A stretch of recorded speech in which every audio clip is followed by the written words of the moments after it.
Okay, so this is how to skate transition easy, or at least kinda.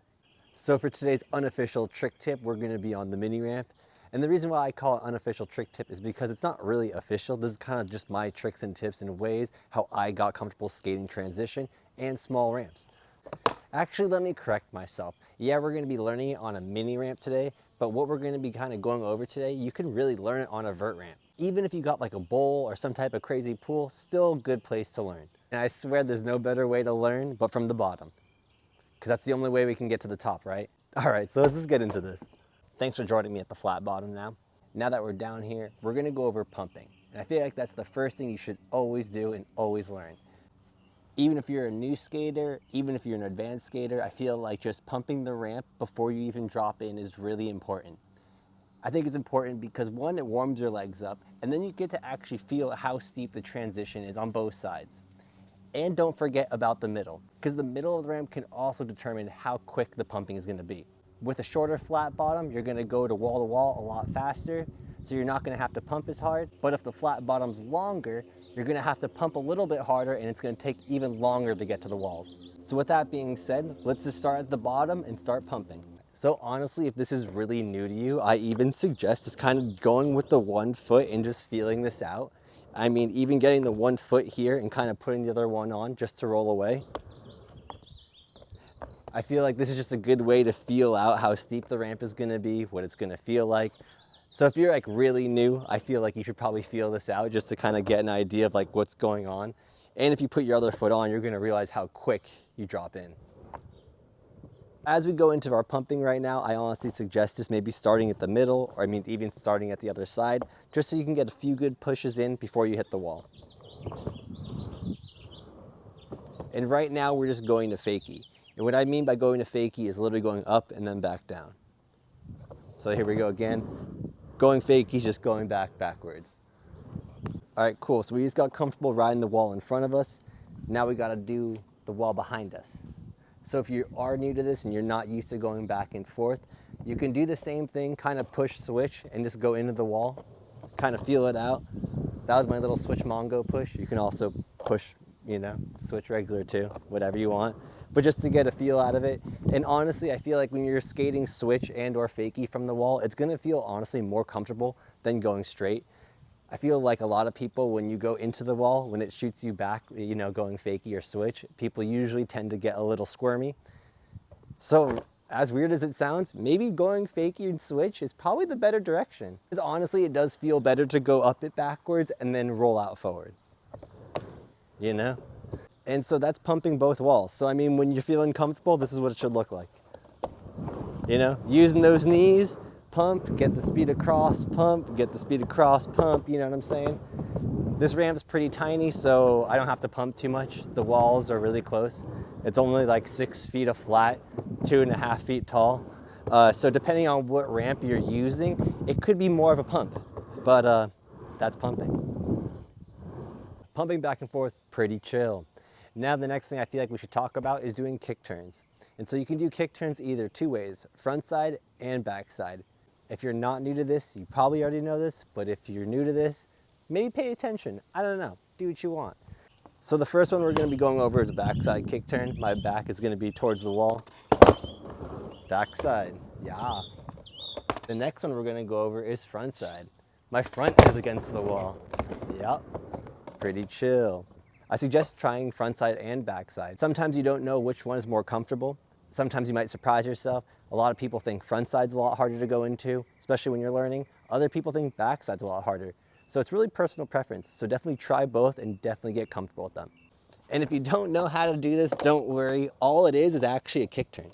That's all you're doing. So if you know how to do a tic-tac on flat, you can pretty much do it on a wall. It's pretty chill. Little quick reference, ticky-tack backside, ticky-tack front side, you got your turns. One more thing I should leave you with, if you don't like doing it so quickly, you can definitely try to carve the wall and do the turn a lot slower. So like, check this out. I can go like this, and like fully lean on it, you know what I mean? And I feel like this is another good way just to get comfortable, ride the wall, You don't gotta show off, do anything too crazy. We know you can 900. It's no big deal. But yeah, try a kick turn. Ultimately, the goal is this, you know, front side and back side, you know. Get comfortable with it, do some turns. I swear those little kick turns are gonna go somewhere. Just bear with me for a second. It took a little while, but we're here. When you practice those kick turns higher and higher, you're gonna get closer to the coping. I know it sounds scary right now, but ultimately you're trying to get up there, get that back wheel and hit that back chuck on the coping and turn around. And so you could do it both front side and back side. These are kind of like little slashes. I know it sounds gnarly, but it's pretty chill. If you need further help in like confidence to like actually roll up and hit the rail, there's two things you can really do to help this. One, honestly grab a piece of like masking tape and just throw it down on the ramp, like wherever you feel comfortable.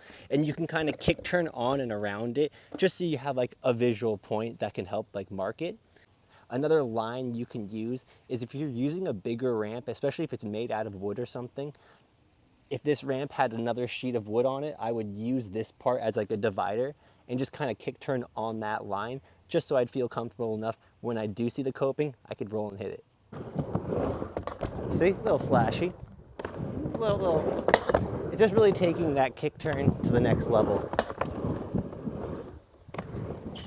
Of course, once you get the slashes down, you can move into 50-50s, Smith grinds, all that other cool stuff.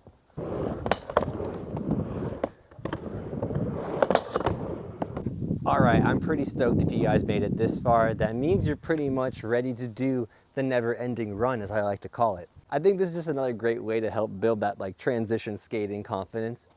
What I mean by the never-ending run is the tail stall rock fakie run. Really, anyone starting skating a ramp, that's kind of like their never-ending run. They just run the rock to fakie and the tail stall. I think it's a great way to honestly learn it. Obviously I did it, you know what I'm saying? Just gotta be mindful of like who's around or whatever. What we're gonna be doing is just rolling up the wall to fakie, but we're gonna kind of just lift up our truck slightly, and this just mimics rock to fakie. And if you don't know what I'm talking about, I mean literally this. We're just gonna be doing this, just kind of lifting our board up, just so we can mimic that. And then as we go to fakie, we're gonna be doing a fakie tail stall on just the ramp anywhere. So you're just gonna roll up and do that. And so you're essentially building up more confidence so you can get to the top. That's the never-ending run. So looks a little something like this. Just doing that.